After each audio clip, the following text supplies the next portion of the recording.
നമസ്കാരം, ഞാൻ ഡോക്ടർ ശ്രീഷ്മ. അങ്ങനെ നമ്മൾ വീണ്ടും ഒരു കോവിഡ് ജാഗ്രതാ കാലത്തിലേക്ക് കടന്നിരിക്കുകയാണ്. നമ്മളുടെ രാജ്യത്ത് 1000 കോവിഡ് കേസുകൾ ഈ മെയ് മാസത്തിൽ റിപ്പോർട്ട് ചെയ്തു. അതിൽ തന്നെ സംസ്ഥാനങ്ങളുടെ കണക്കുകൾ നോക്കുകയാണെങ്കിൽ നമ്മളുടെ കൊച്ചു കേരളമാണ് കോവിഡ് കേസുകളുടെ കാര്യത്തിൽ മുൻപന്തിയിൽ നിൽക്കുന്നത്. ഭയപ്പെടേണ്ടതില്ലെങ്കിലും വളരെ ജാഗ്രതയോടുകൂടി തന്നെ ഈ കോവിഡ് കാലത്തിനെയും നമ്മൾ സമീപിക്കേണ്ടതാണ്. ഇപ്പൊ നമ്മളുടെ നാട്ടില് നല്ല രീതിയിൽ മഴക്കെടുതിയുണ്ട്. ഈ ഒരു സമയത്ത് പകർച്ചവ്യാധികൾ പകരാനുള്ള സാധ്യതയും കൂടുതലുള്ള ഒരു സാഹചര്യമാണ്. മുൻപ് കൊറോണ വന്ന സമയത്ത് നമ്മൾ എന്തൊക്കെ കാര്യങ്ങൾ ഫോളോ ചെയ്തിരുന്നോ ആ കാര്യങ്ങളെല്ലാം അത് വീണ്ടും ഞാൻ പറയേണ്ട കാര്യമില്ല. എന്നാൽ പോലും ഇപ്പോഴത്തെ ഈ ഒരു മഴക്കെടുതി കൂടുതലായിട്ട് വരുന്നു, സ്കൂള് തുറക്കാൻ പോകുന്നു. ഈ ഒരു സാഹചര്യത്തില് മഴക്കാല രോഗങ്ങളെയും കൂടെ പ്രതിരോധിക്കുന്ന രീതിയിൽ അതിന്റെ കൂട്ടത്തിൽ ഈ കൊറോണയ്ക്കും കൂടെ പ്രതിരോധത്തിന് വേണ്ടിയിട്ട് നമ്മൾക്ക് എന്തൊക്കെ കാര്യങ്ങൾ ചെയ്യാം എന്നാണ് ഞാൻ ഇന്ന് സംസാരിക്കാൻ പോകുന്നത്. ഒമിക്രോണിന്റെ ഈ ഉപവകഭേദത്തിന് മനുഷ്യ ശരീരത്തിലെ രോഗപ്രതിരോധ ശേഷിയെ മറികടന്ന് വളരെ വേഗത്തില് പടരാൻ കഴിവുള്ളതാണ്. ഇതിന്റെ ലക്ഷണങ്ങളായിട്ട് മൂക്കൊലിപ്പ്, തൊണ്ടവേദന, തലവേദന, ശ്വാസമുട്ടല്, ചുമ, അലസതയും മസിൽ വേദനയും, ചില ആൾക്കാരിൽ പനി ഉണ്ടാവില്ല. ഇതുപോലത്തെ ജലദോഷത്തിന്റെ ലക്ഷണങ്ങൾ മാത്രമേ ഉണ്ടാവുള്ളൂ. ഇതിനോടനുബന്ധിച്ച് ഛർദി, വയറിളക്കം, ചില സമയത്ത് മലബന്ധം പോലെയുള്ള ലക്ഷണങ്ങളും കാണാം. ഈ ഒരു മഴക്കാലത്ത് വൈറൽ പനി, കോളറ, ടൈഫോയിഡ്, ഡെങ്കിപ്പനി, ചിക്കൻ ഗുനിയ, മഞ്ഞപ്പിത്തം ഇതുപോലെയുള്ള ഒരുപാട് രോഗങ്ങൾ പടരാനുള്ള ഒരു സാഹചര്യം ഉള്ള ഒരു സമയമാണ് ഈ മഴക്കാലം എന്ന് പറയുന്നത്. ആയുർവേദത്തില് ഇതുപോലെയുള്ള പകർച്ചവ്യാധികളെ പറയുന്നത് ജനപദോധ്വംസം എന്നാണ്. ഒരു പ്രദേശത്തെ അന്തരീക്ഷ മലിനീകരണം മൂലം ഭൂമിയും ഭൂമിയിലുള്ള വായു, വെള്ളം, കാലാവസ്ഥ എന്നിങ്ങനെ ജീവൻ നിലനിർത്താൻ അത്യാവശ്യമായിട്ടുള്ള ഘടകങ്ങൾ ദുഷിക്കുകയും അതുവഴി രോഗങ്ങൾ ഉണ്ടാവും എന്നാണ് പറഞ്ഞിട്ടുള്ളത്.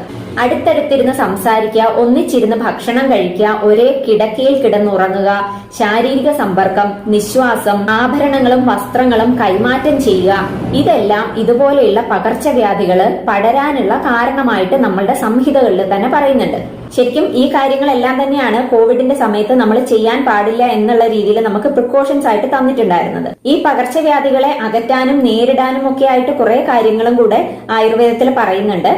ഔഷധ സസ്യങ്ങള് നമ്മളുടെ വീടിന് ചുറ്റുമൊക്കെ നട്ടുപിടിപ്പിക്കാം. ഇതുവഴി ഇത് അന്തരീക്ഷത്തെ ശുദ്ധമാക്കും. കുന്തിരിക്കം, മഞ്ഞള്, വേപ്പില, കടുക്, അഷ്ടഗന്ധം ഇതുപോലെയുള്ളതൊക്കെ വെച്ചിട്ട് നമ്മൾ വീടിന് ചുറ്റും അല്ലെങ്കിൽ വീടിനകത്തും ഒക്കെ പുകയ്ക്കാൻ വേണ്ടിയിട്ട് പറയുന്നുണ്ട്.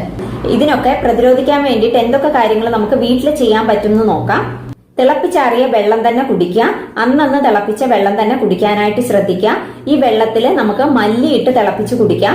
മല്ലിക്ക് ശരീരത്തിലെ വിഷത്തിനെ പുറന്തള്ളാനുള്ള ഒരു കഴിവുണ്ട്. അതുകൊണ്ട് മല്ലി നമുക്ക് ഇതിൽ ഉൾപ്പെടുത്താം. ചുക്ക്, മല്ലി, തുളസി ഇതൊക്കെ ഇട്ടിട്ട് ഒരു കഷായം പോലെ കുറച്ച് തിളപ്പിച്ച് വെച്ചിട്ട് ഇടയ്ക്കിടയ്ക്ക് കുറേശ്ശെ എടുത്ത് കുടിക്കാൻ വേണ്ടിയിട്ട് ഉപയോഗിക്കാം. ഇത് ദഹനത്തിനും നല്ലതാണ്. അതുപോലെ ദഹനം കുറവുള്ള സമയത്ത് ചുക്ക് ഇട്ടിട്ട് വെള്ളം തിളപ്പിച്ച് കുടിക്കാവുന്നതാണ്. 1-2 ഗ്ലാസ് വെള്ളം തിളപ്പിച്ച് വെച്ചിട്ട് ഒരു 1/2 ഗ്ലാസ് വീതം ഇടയ്ക്കിടയ്ക്ക് കുടിക്കാവുന്നതാണ്. കുരുമുളകും തുളസിയിലയും ചുക്കൊക്കെ ഒന്ന് ചതച്ചിട്ടിട്ട് ഇത് കാപ്പിയാക്കി, കരിപ്പെട്ടിയൊക്കെ ഇട്ടിട്ട് ചുക്ക് കാപ്പിയാക്കി കുടിക്കുന്ന ഒരു ശീലം ഉണ്ടായിരുന്നു. അതും ചെയ്യാവുന്നതാണ്. ആഹാരത്തിൽ നമുക്ക് രസം ഉണ്ടാക്കി കഴിക്കാം. രസം ഉണ്ടാക്കുന്നതില് ഇഞ്ചി, വെളുത്തുള്ളി, കുരുമുളക്, കായം, ഉലുവാപ്പൊടി, ജീരകം, മല്ലിപ്പൊടി, അവസാനം കുറച്ച് മല്ലിയില അങ്ങനെയൊക്കെ ഇട്ടിട്ട് നമ്മൾ ഉണ്ടാക്കുകയാണെങ്കിൽ ഇത് ദഹനത്തിനും സഹായിക്കും. ഈ രസം ഒന്ന് അരിച്ചെടുത്തിട്ട് അതിലേക്ക് വേറെ തിളപ്പിച്ചാറിയ വെള്ളമൊക്കെ ചേർത്തിട്ട് ഇടയ്ക്കൊന്ന് കുടിക്കാനാണെങ്കിൽ നല്ല രീതിയിൽ ഉന്മേഷം കിട്ടാനും നല്ലതാണ്. ഇതുകൂടാതെ നമുക്ക് ഒരു ഹെർബൽ ടീ പോലെയൊക്കെ ഉണ്ടാക്കി കുടിക്കാം. ഇരട്ടി മധുരവും തുളസിയും ഒക്കെ ഇട്ടിട്ട് ഒരു ഹെർബൽ ടീ ഉണ്ടാക്കാം. ഇത് ചുമയുള്ളവർക്ക് നല്ലതാണ്. മല്ലി, ഇരട്ടി മധുരം, കറുകപ്പട്ട, ചുക്ക് ഇതൊക്കെ ഇട്ടിട്ട് ഒരു ഹെർബൽ ടീ ആയിട്ട് ഉണ്ടാക്കി കുടിക്കാവുന്നതാണ്.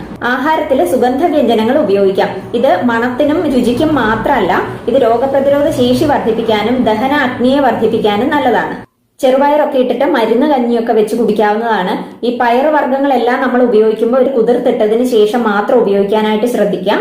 ഇതിനു പുറമെ മരുന്ന് കഞ്ഞികള്, മോരുകറിയൊക്കെ ഉൾപ്പെടുത്തി ആഹാരം കഴിക്കാവുന്നതാണ്. തൈരും മോരും വെള്ളമൊക്കെ ഈ ഒരു സമയത്ത് ഒഴിവാക്കുന്നതായിരിക്കും നല്ലത്. പൊതുവെ മഴക്കാലം ദഹനശക്തി വളരെ കുറഞ്ഞൊരു സമയമാണ്. അതുകൊണ്ട് തന്നെ ദഹിക്കാൻ എളുപ്പമുള്ള ആഹാരങ്ങൾ കഴിക്കുക.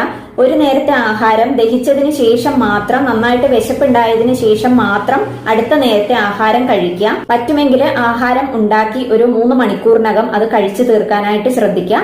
അതുപോലെ തന്നെ വെള്ളം അത് തിളപ്പിച്ചു കഴിഞ്ഞാൽ ഒരു 3 മണിക്കൂറിനകം അത് കുടിച്ചു തീർക്കാൻ വേണ്ടിയിട്ട് ശ്രദ്ധിക്കുക. തലേന്നത്തെ ആഹാരം അതുപോലെ തന്നെ വീണ്ടും ചൂടാക്കി കഴിക്കുന്ന ആ ഒരു രീതിയൊക്കെ ഈ ഒരു സമയത്ത് ഒഴിവാക്കേണ്ടതാണ്. നമ്മളുടെ ആഹാരത്തില് 6 രസങ്ങളും ഉൾപ്പെടുത്തിയുള്ള ആഹാരം കഴിക്കാനായിട്ട് ശ്രദ്ധിക്കുക. മധുരം, പുളി, ഉപ്പ്, എരിവ്, കയ്പ്, ചവർപ്പ് ഇതെല്ലാം സമ്മിശ്രമായിട്ടുള്ള ഒരു ആഹാരം കഴിക്കാൻ വേണ്ടിയിട്ട് ശ്രദ്ധിക്കണം.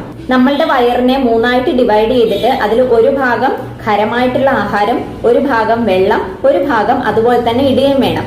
അതായത് വലിച്ചു വാരി വയറ് നിറയ്ക്കാൻ വേണ്ടിയിട്ട് ആഹാരം കഴിക്കാതിരിക്കുക. നമ്മളുടെ നാട്ടില് സീസണലായിട്ട് വളരുന്ന ഫ്രൂട്ട്സും വെജിറ്റബിൾസും ഒക്കെ കഴിക്കാൻ വേണ്ടി നോക്കുക.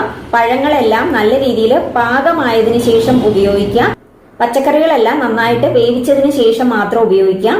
ഇലക്കറികൾ ഉപയോഗിക്കുമ്പോൾ അതെല്ലാം നന്നായിട്ട് കഴുകിയതിന് ശേഷം എടുക്കുക. കാരണം ഇതിലെല്ലാം ചെലന്തി അതുപോലെയുള്ള ചെറിയ കീടങ്ങളൊക്കെ ഉണ്ടാകാനുള്ള ഒരു സാധ്യത ഈ ഒരു മഴക്കാലത്ത് കൂടുതലാണ്. വിറ്റാമിൻ സി കൂടുതൽ അടങ്ങിയിട്ടുള്ള നെല്ലിക്ക പോലെയുള്ളതൊക്കെ ആഹാരത്തിൽ ഉൾപ്പെടുത്തുക. മധുരത്തിന് പകരം നാച്ചുറൽ ആയിട്ടുള്ള ശുദ്ധമായിട്ടുള്ള തേനും ശർക്കരയൊക്കെ ഉപയോഗിക്കാൻ വേണ്ടി നോക്കാം. പകലുറക്കവും താമസിച്ചുള്ള ഉറക്കവും ഒഴിവാക്കുക. മദ്യപാനം അതുപോലെയുള്ള എന്തെങ്കിലും ലഹരി പദാർത്ഥങ്ങൾ ഉപയോഗിക്കുന്നവർ അത് ഒഴിവാക്കുക. ചായയും കാപ്പിയും അമിതമായിട്ട് ഉപയോഗിക്കുന്നത് ഒഴിവാക്കുക. മാനസിക സമ്മർദ്ദം ഉണ്ടാക്കാത്ത കാര്യങ്ങൾ ചെയ്യുക. എപ്പോഴും ഹാപ്പി ആയിട്ട് ഇരിക്കുക.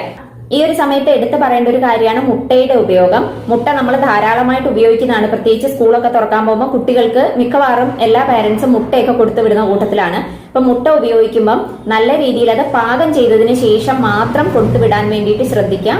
കാരണം മുട്ടയുടെ ഒരു പ്രത്യേകത, മുട്ടയ്ക്ക് രോഗാണുക്കളെ വഹിക്കാൻ കഴിവുള്ള ഒന്നാണ്.